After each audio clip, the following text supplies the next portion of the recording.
চতুর্থ শ্রেণীর বাংলা 2025 সালের বই আজকেই হাতে পাওয়া হয়েছে। এখানে আছে প্রথমে শব্দগুলো পাঠ থেকে খুঁজে বের করি, অর্থ বলি এবং শব্দ দিয়ে বাক্য তৈরি করি। পৃষ্ঠা হচ্ছে এটা 4 এবং এটা হচ্ছে 5 পৃষ্ঠা। তো 4 ও 5 পৃষ্ঠার সমাধান। প্রথমে এখানে আছে কিছু শব্দ, যেমন ইলশে গুড়ি, মুষলধারে, পেঁজা, তুলো এবং ষড়ঋতু, বর্ষাকাল, অসহ্য, গ্রীষ্ম, তাপ, তারপরে আছে পার, বিচিত্র ও নবান্ন।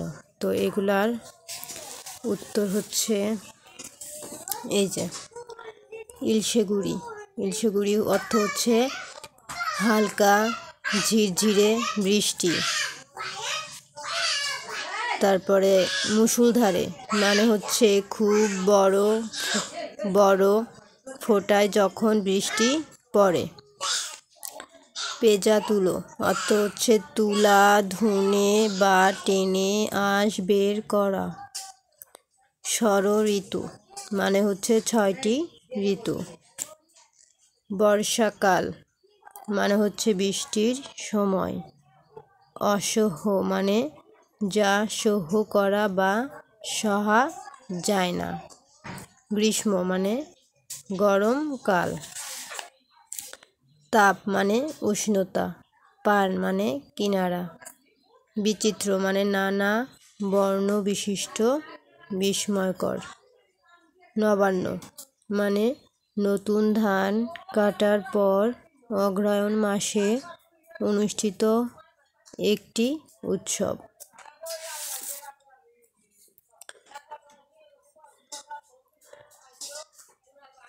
2 নাম্বার, নিচের প্রশ্নগুলোর উত্তর বলি ও লিখি। বাংলাদেশে বছরে কয়টি ঋতু আসে যায়?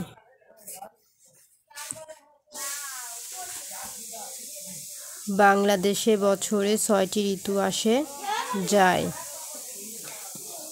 তারপরে আছে বছরে 12 মাসের নাম বলি এবং লিখি। উত্তর, বছরে 12 মাসের নাম: 1 বৈশাখ, 2 জ্যৈষ্ঠ, 3 আষাঢ়, 4 শ্রাবণ, 5 ভাদ্র, 6 আশ্বিন, 7 কার্তিক, 8 অগ্রহায়ণ, 9 পৌষ, 10 মাঘ, 11 ফাল্গুন ও 12 চৈত্র।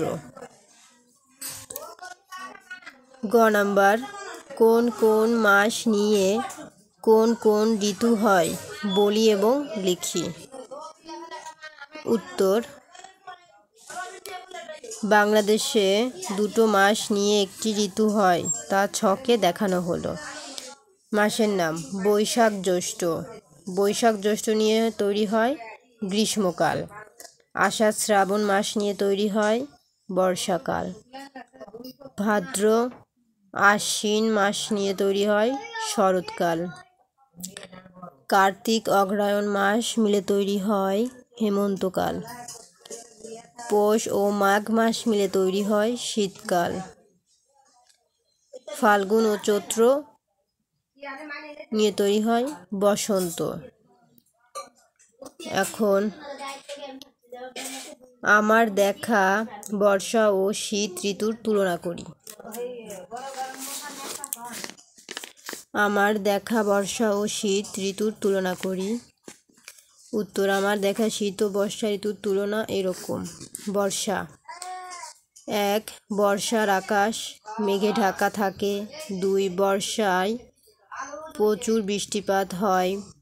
3 বৃষ্টির পানিতে নদী, নালা, খাল, বিল ভরে যায়। 4 বৃষ্টির দিনগুলোতে প্রায় সারাদিন সূর্যের আলো দেখা যায় না। 5 অতিরিক্ত বর্ষায় বন্যা হয়। এখন শীতের তুলনা। শীত ঋতু। 1. শীতকালের আকাশ মেঘ মুক্ত থাকে। 2. শীতে বৃষ্টি হয় না বলেই চলে। 3. নদী নালা খাল বিলের পানি একেবারে কমে যায়। 4. সকালবেলা চারদিক কুয়াশায় ঢেকে থাকে। 5.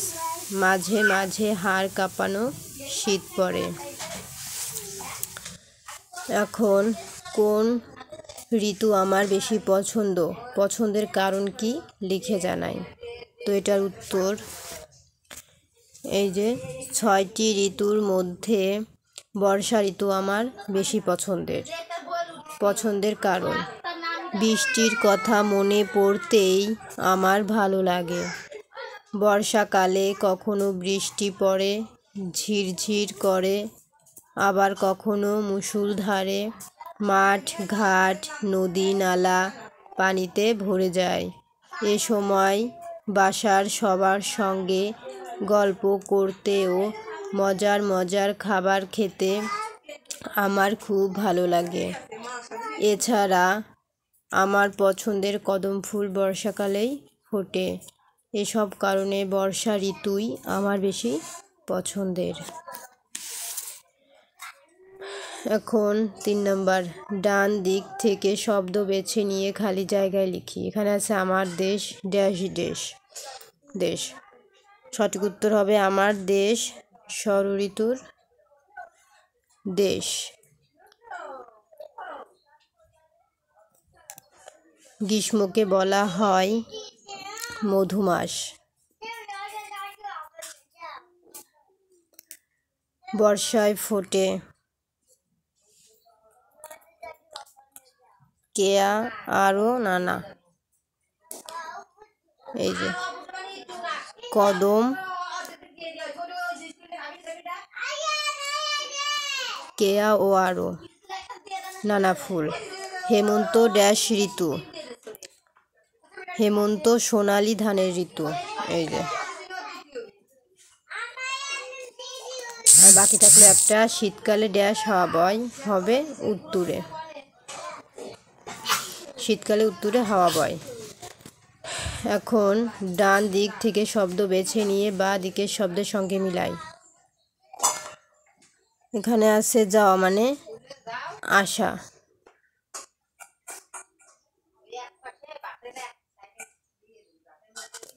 যাওয়া মানে আসা। তারপরে খেজুরের রস। বসন্ত কাল ফুরফুরে বাতাস। পিঠা পুলি। গ্রীষ্ম প্রচণ্ড গরম। তো 4 পৃষ্ঠার সমাধান শেষ। এখন চলে যাব 5 পৃষ্ঠাতে। নিচের ছকের খালি ঘরের বৈশিষ্ট্য অনুযায়ী ঋতুর নাম লিখি। এখানে আছে আকাশ তখন কালো ঘন মেঘে ছেয়ে যায়। কি হবে? বর্ষা। ঋতুর নাম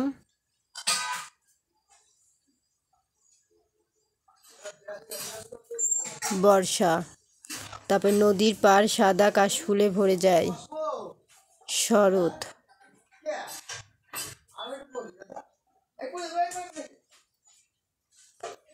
রৌদ্রের অসহ্য তাপ। গ্রীষ্ম।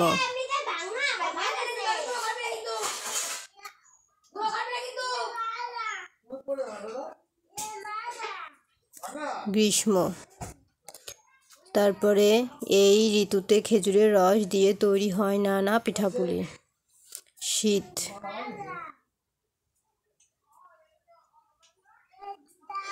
তারপরে এ সময়ে কৃষকের ঘর সোনালি ফসলে ভরে ওঠে। হেমন্ত।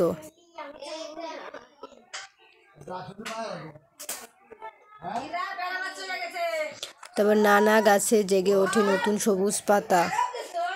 বসন্ত।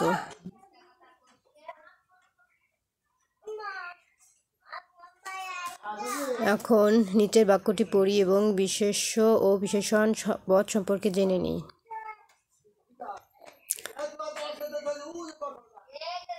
এগুলো যা আছে তাই এখন এখানে আছে, এবার নিচের বাক্যগুলো পড়ি। বাক্যগুলোকে গোল চিহ্ন দিয়ে বিশেষণ পদগুলোর নিচে দাগ দিয়ে চিহ্নিত করি। আকাশ তখন কাঁপানো শীত, হাড় শীত, এখানে হাড় শীত। তারপরে আকাশ হয়ে ওঠে ঘন নীল, এখানে হবে আকাশ, গোল দাগ, আকাশ, তারপরে আর ঘন নীল, এটা হবে দাগ। এই যে গোল হচ্ছে বিশেষণ চিহ্ন দিয়ে, আর বিশেষণ পদগুলো নিচে দাগ দিব। এই যে হচ্ছে, এটা হচ্ছে বিশেষ্য, গোল দাগ হচ্ছে বিশেষ্য, আর এটা হচ্ছে বিশেষণ। তারপরে ফুরফুরে সুন্দর বাতাস বয়, এখানে হবে বাতাস, বাতাস হবে হচ্ছে এই যে বিশেষ্য, আর ফুরফুরে সুন্দর হবে হচ্ছে বিশেষণ, এর দাগ। তারপরে গ্রীষ্মে মিষ্টি ফল পাওয়া যায়, এখানে গ্রীষ্মে হচ্ছে হবে গোল দাগ, আর মিষ্টি হবে হচ্ছে বিশেষ্য, এই যে বিশেষণ, এটা হবে বিশেষ্য, পাওয়া যায়। এখন এখানে বলছে কর্ম অনুশীলন। আমার দেখা চারপাশে প্রকৃতি সম্পর্কে একটি অনুচ্ছেদ লিখি। তো এই যে অনুচ্ছেদটি, আমার দেখা চারপাশের প্রকৃতি সম্পর্কে একটি অনুচ্ছেদ লিখেছে। আমি গ্রামে জন্মগ্রহণ করেছি, আমাদের বাড়িটি নদীর ধারে, নানা রকম গাছপালা ঘিরে রেখেছে আমাদের ছোট্ট বাড়িটিকে। এসব গাছের মধ্যে ফুল ও ফলের গাছই বেশি। গ্রীষ্মকালে জারুল, বর্ষায় কদম, শরতে শিউলি, আর শীতকালে গাঁদা ফুল ফোটে। কখনো গ্রামে আমের মুকুলে ভরে যায় গাছ, কখনো বাতাবি লেবুর ফুল ফোটে, আবার কখনো কাশফুলে সাদা হয়ে ওঠে নদীর তীর। হেমন্তে বাঁকা ফসলের হাসিতে আমি মুগ্ধ হই, বসন্তে কোকিলার সারা বছর নানা রকম পাখির ডাকে আমাদের ঘুম ভাঙে। তো আজকের মতো এই পর্যন্ত। দ্বিতীয় পর্ব দেখার জন্য চ্যানেলটি সাবস্ক্রাইব করে পাশে থাকবেন, কারণ 25 সালের সমস্ত বইয়ের আপডেট আমি প্রথমে দিয়ে থাকি। Subscribe my channel.